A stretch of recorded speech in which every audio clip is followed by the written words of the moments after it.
Mr. Zi ba chun sa chu han e le a ma se chu po chu e thelo chu nan chak chuak le a chu da da Mr. Zi chu thena rim to khop mai len wen in thil ti hi hun khogal na mai ni chance ka pen hem to tok chu ma se ka pa hi in ti khriom mai ni in za vai hen ram hana tang hen chuak al ve ko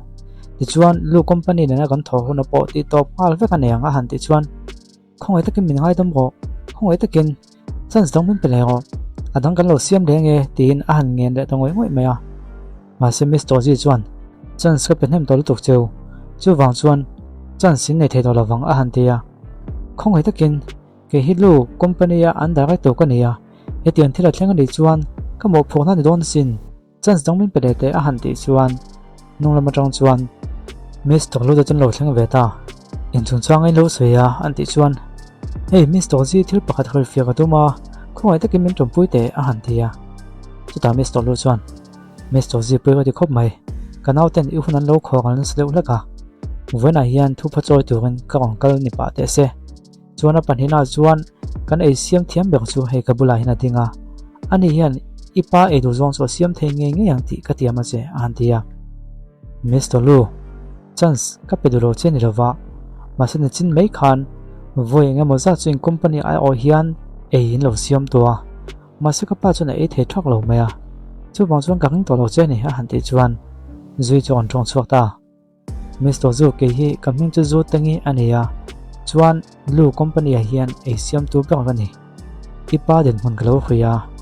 hun rai tak chhun thila e to lawa tu ya ti na te alo dal to a apum te po a tha to lo ni ti kalo khuya chumi wang tak chuan e tu special takin ka siam sak theya chumi tu chuan ka kal ani khongai takin hun ram chang thamin pela ti chuan ka lom ve wanga han ti chuan miss ti ni chuan helai thing tlang nu na ve mai in zio thiam na po nei lo hian chu tiang mo kan ring zo do nam mani le kan company ti mol pho mai a han ti chuan a Mr. Zi ka te tongin e hi ka siam thuina chu wang chuan khongai takin chance dong min pela ka ti beidong hau lawang chu kanu po hi damlo na wangan hun rei tak suk en kol to a ani po hi ipang che hian thil e hle thei lawa a e thei tu thil ka siam sok thuina tuna chuan zoin ma son to sin chu wang chuan ipa po hi ka tampui thei nge yang a han ti chuan Mr. Lu chuan Mr. Zi khongen chance voi kha chumin pelela kan fan ti ve ti chuan kan ti beidong me lawang che ti chuan i duanga thila lo thleng ta lo ni pon in soi piang chu kan ti mai nyang chu han ti a o ne phote se emponi se ti hian kan soi tiang no voi kha chu chance ka pele chonga ma se ka pa hian e thei lo ni te ve chuan nang ni nen him voi khat ma kan in dok to ngai lawang chu chi hriamo a han ti a mi zi chuan ole ka khie tin amamo tu ho chu han se ya chu tiang ho chu ka mo choka lama o mang te han ti a o i se zong chu choka vek wa siam ko le an ti miss ni chuan ke ni pon ve ni lai kan lo cham to a lo thling lo kan enang chu a lo ti ve a nekin do chuan miss zui chu kan kala hele ka siam zo tu e ei sup kon siama tina siam dan vel chu han sui chunga chuan heta hian a thai hring ka kon siam boka tin a aldan tok chena ala tin chu mai ni lovin thil dang a tui taka a siam te awain thil chidi lai me chu a kon siam ta ni ti chuan le khale kapu e te le an kon tia an lo pe a ti chuan Mr. Zi pa chuan han e ya van ni thlak takin a e thei ta tlat mai e thei tai lo an tia kan van lom tak em papa hin hun rai tak chung chu thil lo e thei to lova a voi khatna than thil e thei ta tlat mai a han tia kan valom ve o Mr. Zi pain a e thei ni phu chuan adang po siam zel kanin huame an tia ma se miss ni chuan ngoi teu a siam dik wang po ni ravin ipa hi rel tram to lo tukanga chu wang te po chu ni mai thei si na han tia chu ta Mr. Zi chuan Miss Lin intinge mo chu tiang chu ni se thei sok le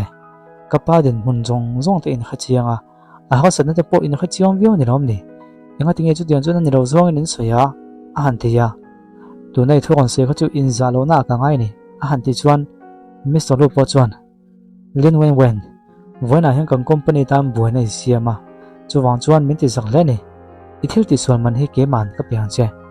he lu company tang hian nang hi ba ni ati tamaya Jesu chu tiang chu ti thei rawang an tia ipu le kapu te po soi tuang khan sipai an ne duna ren taka in thian tha an ni kha una wang mai nia ke he tianga men ti chu ni pu na du don nem ni an tia ma se kapu du wang chu un gai tak chung ka ti thau thling to a ma se tuna tan khri chong kang company thadna to he pai mo zo chance po ka petam to vio cheng ka khria chu wang chuan ton tum hi chu kangai dam thei to lo che kan company mingi ro ti che da wangin helai mon atang hin kal thayang ati tamaya ol som tak chuan aban tamai ko oi thei lo khatiang kha min ba na mo a thai henu wang ve khini henu hi chu omlo sina chu min ba nom top sirawa tin a thinrim ta khop maya va tham mai chu tumani chu ta miss to lo chuan miss len in bek na te helai mon hi chu kam company building ani ro hi miss to ji te in chung ani a boina siam ani chuan ke mai ni ravin miss to ji te hian boina an siam sak jok bang chenia an tia ma se lung oi thei thei lo ending ka chunga ka tiang khan ol som takin ti thei de kum tam tak chung lo mai ve to chia helai thing tlang la wang mai mai hian enu hian eng tiang nge mo alo bum chele an ti da ton maya miss to ji chuan veng tu de khalo kal teu helai nu hian boina siam tlat mai wala ma va khoi chok teu an de ta ni lo miss to lu ka chunga he ting hi ti thei rawang khongai takin zu teng nang po hei da chak lo vi wang tin pon lama chuan khoi chok ta ni ti chuan miss to ji pa po chu agum lama chuan khoi ve ta miss to ji chuan miss zuin hena chuan kalom hle mai kapa hian ang mai thei to box si rawa a thi hun kan nga khen deu top to maya ma se he tianga ai thei zong ro siam le hi kan loma chu wang chuan in company na tho ho no po ti nun thaga agang theyang beka contract sign ka duwe agon ti tamaya chon lom thu chun han soya miss to lu po chuan miss zui hi asiam thiam mai ni lo vin numil nei tak mai nia chu wang chuan pa hi ankle pui cheunga ngai lo te chungin ankle tam vat mayang ti ten an han soi ni ti chuanin anin ka chu lo tha chho da veu ni ma se miss lui hian miss to lu na chuan inga tinge miss leni kha tiang khani ban mai le te tong in khatoin ni sia nakin loka inu pui tur ni ten an da soi chia a han ti chuan miss to lu tan kha thiam lo khop mai chu tiang thu tu tunga lo soya te na se ka torin hena chuan chu thil chung chang chu lo kha ve man dia a se ka tori chuan a o he ma se thu tak tak ani dem lo wa chu wang chu nakin ka khayang chu ka tia chu lo wa te tong in kom thinin ni ve tho wangin fiam thuak lo ngai do wa lo khel thei hil cha ni poi ka ti khop mai a han tia a thina rim khop mai enga tinge min khilwat lawa chu ani pona khato ni chuang kang company na thok khau zong zong an khafik tong chu tiang ne de chun en tinge nu pui pa ngai te pok nei ve thenga a han ti chuan a pui ka ti le mai kalo soi ha kalo hlani a le pe ka chung kalo film khok zol to don nia a han ti ya che ta le zu tenga chuan ani chuan tot ve kalo ni mo an ti ya nie me zu a thu sei kha nga ta ma ngai su ani ne na kan in ka chu apu le kapu hi sipayan rong don thina in thren thatak mai nia chumi ni wang chuna tu de chu in tom pui ton zel tu min duwa chu zong chu ni an tia chu ti lai chuan miss to ji chuan lokin miss to lu thil pakhat lo zol velok tian chu in pani khan inge in le chin na ni le a kan ti chuan ani hi kan pui ni hi ati tamai e no pui ni chuan yen kol thada ngai ni chu tiang ang bo ko te chunu pain ka te chhei thira nia chu wang chuan in pani in po takin thilin sei don zel don nia lo te ve ni ti chuan miss to lu po chuan amma ka chuan kapi na in nei tu ka min du wangin kanin neya ma sa tuna chuan chu tiang chun to lo inung changte immediate te ka khatuwa mei cha thatak ni chu wang chuan nang he kapi na min til i wang ni ravin ke ma du thu nge in kan pui in to ni chu wang chuan kanin le chin na po hi thup to lo la thain ka khoya mi ten khre ma se pui ti na ka nei to lo an te ya chu tianga se ta ka chuan miss vi chuan a ho chuan ke chu thin tlang nu mai kan sia he tianga me ho pui tak no pui chu kan ni thei do nem ni o tin a lo chu boi to khop mai chu tia angoi de wang ta ka chuan miss to lu chuan a in ngai tuan hun ni mamoni chuan in ngai tuan hun ka pe don che nia ka ti boi lo wang che hun thol tha ka pe han che an tia miss to ji chuan miss ju thutluk na dik tak siam ang che miss to lu hi mi fel tak mai nia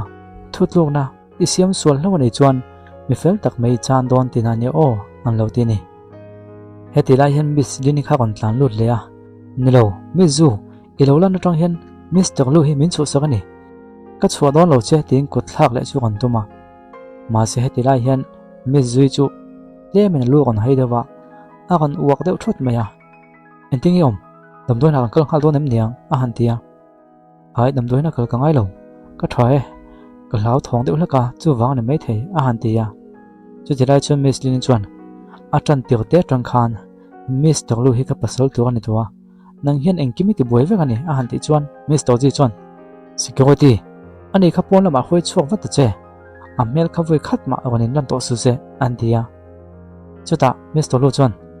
damdoi na kal chungai lo mo an ti chuan ka tha lom ka tha a thil pakhat khil chaka duwa ati inge nia an ti chuan nau ka pa ya ati ta inga intinge nau si pai theya an ti chuan kha birthday kan lom san hi khito lo vem nia an ti chuan a ka hui du thuka engma ka lo khito lo engma thila thlang lo mo ka lo tia an ti chuan a ama khan do te khil che ni kha mi zana khan rom khata kan riak do na lo man ti chuan Miss Tolu chuan tak tak mo ani chuan van lo mom ve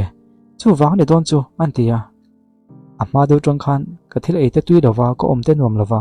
ti chuan ka ai le ai lo ka testa ka lo ai ta ni tia han sei chuan awa han lo mom takem ani chum pa ka ni ve don ta ni chu an tia Miss Toji de po chuan lo lom pui khop mai mal som nei don sa hle mai tuna chuan pa i ni ve don tak tak e han lo tia jutang lungai me su nau te nang chu thade win kan an golon chania eng ma nat nei tuak du ni lo a han ti chuan Miss Tolu klo me hati Miss Tolu timin ko to su jesu timin ko don nia i pasala lom ka ni chu mai ni levin i fa de pa to ka ni tol eng halan tia ani chuan jesu klo me ati chuta Miss Tolu chuan Miss Toji min kha thiam la a bak zong chu na kina kan sei don nia in ma ju tangi hi ka fa khoi ho phatanga kan no te ka pi ten hena chan chin lom mom hi ka fa khil watange an lom don e mai an tia te ga mai na lam pang chu na kina kan la sei don nia wa ho lim takin hunin mang don nia ka pu e tur te tui tak tak min la siam sak zelanga an ti chuan ne te ga mai an ni phatu o tin chulai hmana tang chuan an chuak ta ni Miss Toji chuan Miss Tolu chu van nei hle mai mi thatak mai atonga tuna chuan anun lim takin a mang don ani khamole tin alo soi ni ole ti chuan Miss Tolu te chu lim takin an in nei chhota a he thon thu po hi alo top chhun zom ta ni khati zong ka ton tuma kan en ho thei chuni ta se chuan thon thu dang hi kan kon ti chuak le thuanga kan kon le wat don ni tun lai chu chanel pani kan khoi kop deu wangin le min kan in dei lo dewa ma se thei top kan chua zel ania ole thil dang dei kan tak lang lok tiang sang ni le sompa riat bo vel khani tan ka khia battle center lung le battle center ko nu le pa nei lo te le tin thun ka chu nu le pa nei tho ma ko chu engkol le the lo te no pangan da khom nang chi khami mun khu kan zut lo wa ti chuan in donation te pukan khon chaka an Christmas bazaar na tung kha kon tling khom ve thei ne kan zu pian lom ang ren khop me ti chuan chu tang chuan hei kum rok vel chu ani lo kum ria zo kan hi haliam ve le ta ti chuan kan chu kal le a no pang te po hei awm thei chin kha so ka khan ne lo fix na savio to a chan chu mun pakhata no pang om thup thup pakhathil ram lo te khani ve a tin so ka tong trampui na thei to pin no pang pakhata nan jang ne kho sang thong vel ning ka khia chu tiang bo vel te po chu am pe ti khanin thei to pin so ka lam chan trampui a ama ko chu no pang dam lo thuam no ngai tin no pang om kho ma chuanin an thuam no te lo che chaka an suyang dewin no pang pakhat chapal an lei sak ve chuan bidang ho no pang dang som chapal ha chu lo chele hal vek to ne mai ka tiang deu khan mo thak nei ve duang chi te ka tiang ang ga zong zong len khan in en kol thi ha sa ang khop me ha tak ve ni an mingin so ka lama tangin no pang pakhat zera chiang chu di zat ti tampui na lo kal ve om si wang khan bitam tak chuan lo ngai tha pha ve lo thei lawa ama ko chu huk chuanin an phang ve thin viau mai du khop nei hi om tak tak thei lawa chu ti lai ko chuanin Metro Center lampang page tle min AT&T kan tiang te lak tak tak lo nual tua khang te ni wang khan an ni hi chu an ni chu so ka kan trampui lom emo ya ko khan la mina trampui lom ti emo ka tiang kha thila om ve thena wang khan trampui lo lel hin ni thuina amma ni pon phang ve ya ne tiang a donation han kon sak lui de po an du lem lo me thia pathian ren chana kal chu an ni te me mai amma ko chu chun ha sat na ni ve wangin hey coming Christmas an bazar na ni emo an roi thena to ni emo tiang vel chu tum sak thei dan hi om si o ti ka ngai tu na khan kon om ta ni chu wang chuanin sang hila som pocket a han kan lo ti tua a ri ve veo to kum ret lai kum som do na kal tua chu wang chuan kumin chu in ti le chin tiang ka tia helai hianin QR code ka kon tak langa a scan mai thinga tin KGP na tur number te pawh ka kon tak langa kinga tang khianin donation hak a han khon sak le do thuai mai ni tun mai donation ko lo khon thin lo en thin chuanin rianga donation pe tu ten ming te ka tak langai lo ma ko chu alu za te chu kan tak lang ve thina